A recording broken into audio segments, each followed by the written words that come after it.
Rupees ప్రస్తుత కాలంలో 10 రూపాయలకి మహా అయితే ఒక ఛాయ్ వస్తుంది. కానీ కర్నూలు నగరానికి చెందిన రేణుక టిఫిన్ సెంటర్లో 10 రూపాయలకే టిఫిన్ ఇస్తూ ఉన్నారు. ఆ 10 రూపాయల టిఫిన్ ఎప్పటి నుంచి పెట్టారు, ఇంతకు అది వర్కౌట్ అవుతుందా లేదా అన్న విషయాలు హోటల్ నిర్వాహకుడు నాగేశ్వర రెడ్డి ఉన్నారు. మరిన్ని విషయాలు అడిగి తెలుసుకునే ప్రయత్నం చేద్దాం. నమస్తే. ఏంటి 10 రూపాయలకి ప్రస్తుతం ఎక్కడ చూసినా ఒక టీ మాత్రమే వస్తుంది, కానీ మీరు మాత్రం 10 రూపాయలకి మొత్తం టిఫిన్ ఇస్తున్నారు, ఎందుకు? మేము 2012 నుంచి పెట్టుకున్నాము. 2012 నుంచి పెట్టుకున్నాము. అదేవిధంగా అప్పటి నుంచి ఇప్పటి వరకు నడిపిస్తూనే ఉన్నాము. ఎక్కువ తక్కువ రేట్లు అన్ని పెరిగినా ఏం జరిగినా కానీ అదే చేయాలనుకున్నాం, చేస్తున్నాం. అట్లా అదే ప్రస్తుతం చూస్తే ఆయిల్ చూసినా కూడా దాదాపు 200 దాకా కిలో, ప్రతి ఐటమ్ ఎక్కువ. కానీ మీరు చూస్తే దాంట్లో అన్ని డబ్బాలు ఉన్నాయి కూడా, కానీ మేము అయితే నడిపిస్తున్నాం. ఇంతకు వర్కౌట్ అవుతుందా? తక్కువ ఉంటుంది. అప్పుడు అంత ఇన్కమ్ లేదు, ఇప్పుడు కొంచెం తక్కువ. అప్పుడు అంత దండి ఉంటుంది, ఇప్పుడు కొంచెం తక్కువ. దానిలోనే పెరిగే కొద్దీ ఇక్కడ తక్కువ అవుతుంది అంతే. అట్లా వీళ్ళంత వరకు సరుకుల రేట్లు ఇవి అన్ని తగ్గితే కొంచెం అందరికి ఇంకా బాగుంటుంది. రేట్లు పెరుగుతూనే ఉన్నాయని తగ్గుతలేవు. అసలు ఎందుకు వచ్చింది 10 రూపాయలకే టిఫిన్ పెట్టాల ఆలోచన? ఎందుకు 10 రూపాయలకి ఎందుకు స్టార్ట్ వచ్చిందని అంటే, అప్పుడు ఉండే సిచ్యువేషన్కి నాకుండే కొన్ని తిరిగి బయట చేసుకునేదానికి ఏది లేదు. నా చేతికి వచ్చిన ఐటమ్ ఇది, నాకు వచ్చిన దాంట్లో నేను చేసుకోవాలనే ఇదితో నేను చేసుకుంటున్నా, ముందుకు వెళ్ళిపోతున్నా అంతే. అంటే మొదటి నుంచి మీరు హోటల్ స్టార్ట్ చేసినప్పుడు కూడా 10 రూపాయలేనా, లేకుంటే అప్పుడు ఇంతకుముందు నాకు కూడా ఉన్నప్పుడు 18 రూపాయల ప్లేట్. మా మామ నాకు ఇచ్చినప్పుడు 18 రూపాయల ప్లేట్. తర్వాత నేను తీసుకున్న కొన్ని రోజుల తర్వాత, ఒక 2 years తర్వాత నేను 10 పెట్టుకున్నాను. అంటే ఎవరైనా సరే రేట్లు పెరిగేదాని విధంగా రేట్లు పెంచుతా ఉంటారు. అంటే మీరు మొదట్లో 18 రూపాయలు అంటున్నారు, తర్వాత 10 రూపాయలు చేయాల్సిన అవసరం ఎందుకు వచ్చింది? 18 రూపాయలు అప్పుడు నేను 10 రూపాయలు చేయాల్సిన అవసరం ఎందుకు వచ్చిందంటే, బయట కొన్ని అనువల కారణాల వల్ల నేను అక్కడ ఏమీ చేసుకోలేక అక్కడ ఇది అవ్వడం వల్ల నాకు వచ్చిన దానిలో నాకు వచ్చిన ఐటమ్ టిఫిన్ సెంటర్ హోటల్ దానికి సంబంధించి నేను చేసుకోవాలి. వేరేది ఏది వద్దు అనుకున్నాను, అందుకు పెట్టుకున్నా.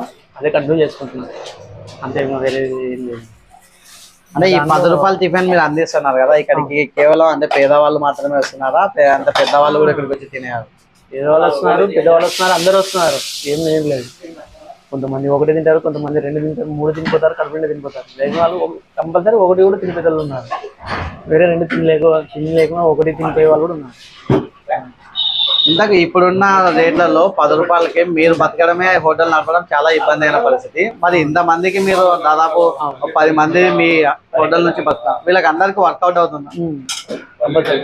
కంపల్సరీ వాళ్ళకు ఇచ్చిన తర్వాత ఏముండేది నాకు అట్లా ఏ టైంకి వాళ్ళకి ఏ టైం కావాలంటే ఆ టైంకి వాళ్ళకి ఇచ్చిన తర్వాత నాకు అది నెల అట్లా ఏం లేదు. వాళ్ళకి కూడా మళ్ళీ ఎంతమంది వర్క్ చేస్తున్నారు మీ దగ్గర? 10 మంది ఉన్నాం. నాకు నేను కాకుండా 10 మంది. అంటే మీ దగ్గర దొరికే టిఫిన్స్లో ఏంటి 10 రూపాయలకి మీరు ఏమేమి ఇస్తారు? ఇడ్లీ, వడ, మైసూర్ బజ్జీ, పూరి, ఉగ్గన్ బజ్జీ, దోశ. ఉగ్గన్ బజ్జీ మాత్రం 15 రూపాయలు. బజ్జీ తీసుకోకుంటే అది కూడా 10 రూపాయలు. పేదవాళ్ళని కానీ పెద్దవాళ్ళని కానీ కాకుండా పేదవాళ్ళు లేని వాళ్ళు వచ్చి 1 తినే వాళ్ళు కూడా ఉన్నారు. లేని వాళ్ళ కోసం అది ఒకటి దృష్టిలో పెట్టుకొని తర్వాత వచ్చేసి శాతం అట్లనే పెట్టుకొని చేసుకొని వెళ్ళిపోతున్నాం. తింటున్నారు, సంతృప్తి పడుతున్నారు, నాకు మంచిదని చెప్తున్నారు. దానివల్ల మేము కూడా కంటిన్యూ చేసుకుని వెళ్ళిపోతాం. అంటే ఇప్పుడు చూస్తేనేమో రేట్లు ఇప్పటికే చాలా రేట్లు ఉన్నాయి, భవిష్యత్తులో రేట్లు పెరిగితే టిఫిన్ రేట్ పెంచే అవకాశాలు ఉన్నాయా? టిఫిన్ రేట్లు పెంచడం అనేది ఇప్పటికైతే నాకు లేదన్నా. ఆ భగవంతుడు ఎంతవరకు శక్తినిస్తే అంతవరకు పోరాడడానికి అయితే జెన్యూగా ఉన్నా, 100%గా ఉన్నాను. నేనైతే మనస్ఫూర్తి చేస్తున్నా, మనస్ఫూర్తి తీసుకుంటున్నాను. వాళ్ళు వచ్చి తిని ఇస్తున్నారు, వెంబడే రావాలి, నాకు ఇవ్వాలా అనేది ఆశ పెట్టలేదు. నేను ఫస్ట్ రావడం, ఇవ్వడం, తర్వాత వాళ్ళు ఇచ్చిన తీసుకోవడం, ఆ విధంగా ఉన్నాను. చూశారు కదా అండి, కర్నూలు రేణుక టిఫిన్ సెంటర్ వాళ్ళు చుట్టుపక్కల కూడా అందరూ పేదవాళ్ళు ఉన్నారన్న నేపథ్యంలో వారికి ఒక్క పూటనైనా సరే తక్కువ ధరలకే టిఫిన్ అందించాలనే కాన్సెప్ట్తో దాదాపు 11 సంవత్సరాల నుంచి ఉదయం సాయంత్రం రోజు కూడా కేవలం 10 రూపాయలకే టిఫిన్ అందిస్తూ ఉన్నాము. అయితే మొదట్లో వాళ్ళ అమ్మ ఇచ్చినప్పుడు 18 రూపాయలు ప్లేట్ టిఫిన్ ఉన్నా కూడా తర్వాత ఈ పోటీ ప్రపంచంలో తన హోటల్ కంటూ ఒక ప్రత్యేక గుర్తింపు ఉండాలని చెప్పేసి 18 రూపాయల నుంచి 10 రూపాయలకి రేట్లు తగ్గించడం జరిగింది. వాళ్ళకి ఒక్క పూటైనా సరే తక్కువ ధరలకి టిఫిన్ అందించాలనే కాన్సెప్ట్తోనే ఈ హోటల్ నడుపుతా ఉన్నాను. భవిష్యత్తులో కూడా రేట్లు పెరిగినా కూడా పేదవాళ్ళని దృష్టిలో పెట్టుకొని కేవలం 10 రూపాయలకి ఈ హోటల్ నిర్వహించడం జరుగుతుంది. హోటల్ నిర్వాహకుడు నాగేశ్వర రెడ్డి తెలుపుతున్న పరిస్థితి. కెమెరామెన్ లోకేష్తో Anji, I dream news, Kurnool నుంచి.